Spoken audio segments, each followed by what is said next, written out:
Full body strength workout today.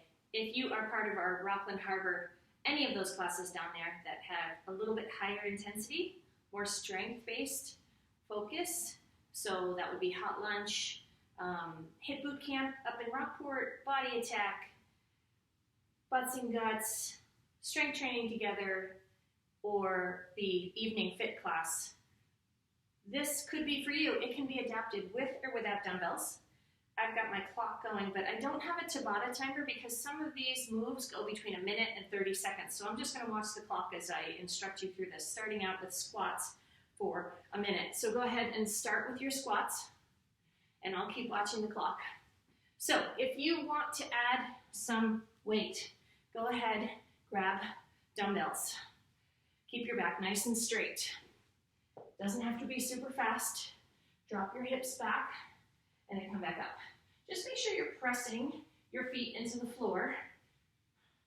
A lot of times what happens is the squat is started by a bow first, and then here is the squat, and it feels like you're going low because your head is low. Actually, you want to keep your chest upright. You lock your core in first. That prevents that over bowing squat. Hips back first. 1 minute. We got 10 more seconds. Then you put the weights down and you go into jump squats. And remember, I'm working on my time, my calories, for my Apple Watch month challenge that I am taking you guys along for the ride. I changed playlists also, and I'm on a fun run playlist. I tend to pick those playlists because they have a little bit more energy to them. Okay, lunges. If you have dumbbells, you can do front lunges alternating. You do not have to use dumbbells. And you can also do reverse lunges if you have knees that don't love that loading and decelerating of the front lunge.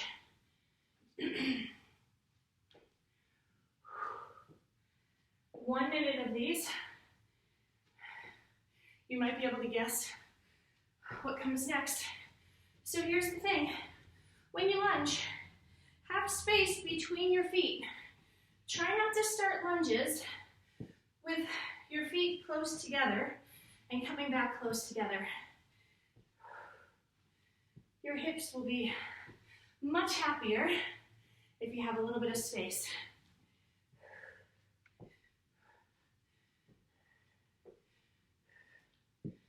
All right, perfect. Jump lunges are next.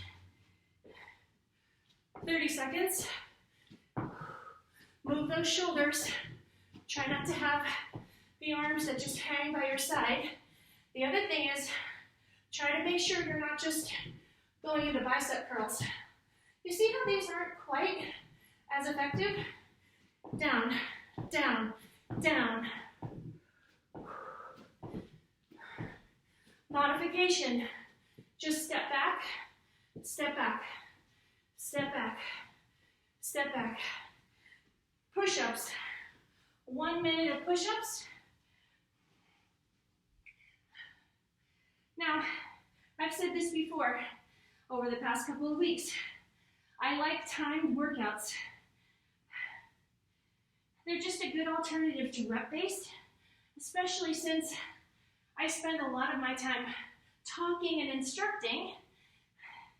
Some of you know it's hard for me to keep count.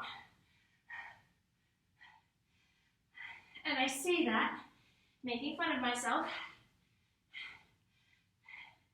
because I get distracted trying to make sure everybody is doing things with the best form possible. Makes things safer and more effective.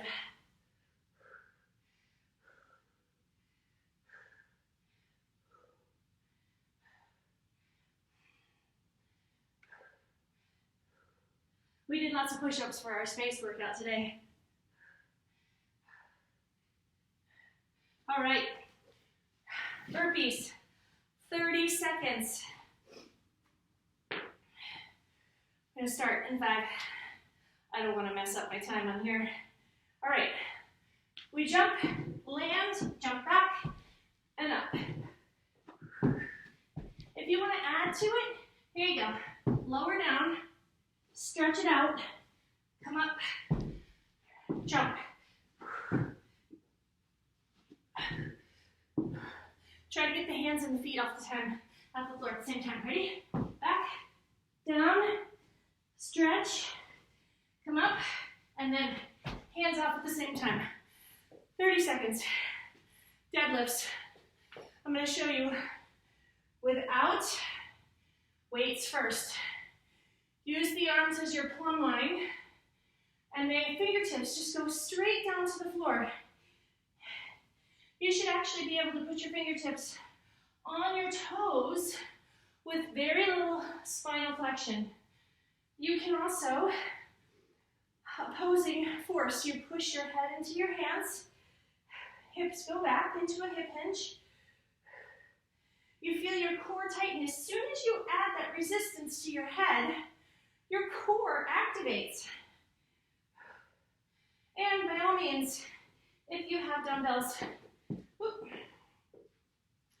slide them right down your legs and then come up.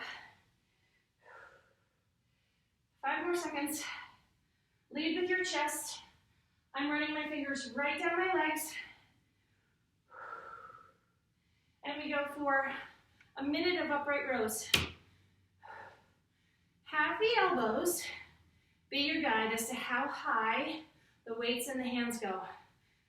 I see upright rows tear the shoulders apart because of this action. Watch this. People come up, they want to lift the weights higher, and they slam the elbows back and then rotate back down. You don't need to.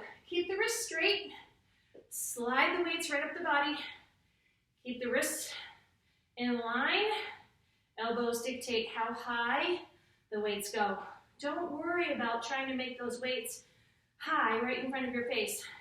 And if you don't have great shoulder flexibility, you might not be able to even get this high. That's okay. You're working your traps. It's a great way to do it.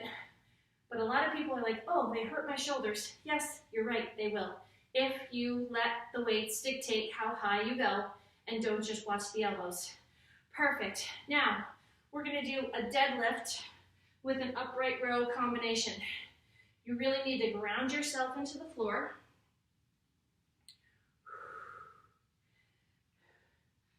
I promise you, if you only have a resistance band or you have nothing, doing this without anything is better than not doing it at all.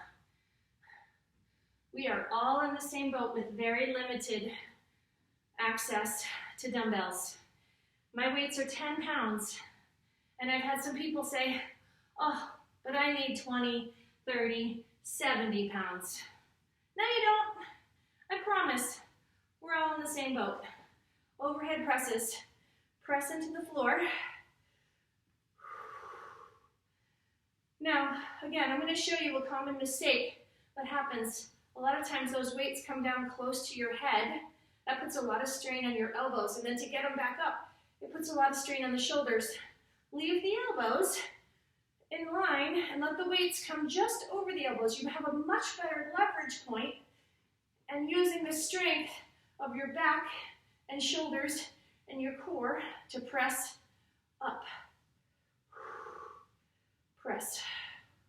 You don't have to hit them up top. I have some people that really like to hit them up top. We're doing a squat and press next. To finish, we put everything together. 30 seconds. So here we go. Hold the weights into a front squat position. I'm going to watch this clock. We're going in 5, 4, 3, 2. You come down into a squat and you press. Down, press. Down, press. Now, if you have not thought about correcting your squat, here's what happens. If you are more of a bowing squat person, look at those weights. They go towards the floor instead of staying parallel to the floor, which is going to be so much safer for everyone's low backs. So keep your chest lifted. Lock your core in first. It'll be much harder to bow if you have a full core integration. You do it by first pushing into your floor.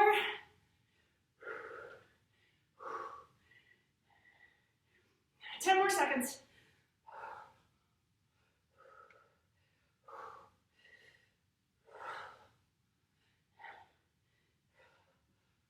This workout is perfection in terms of a strength and cardio combination. Go through it 3 times, set your timer. Have a great workout.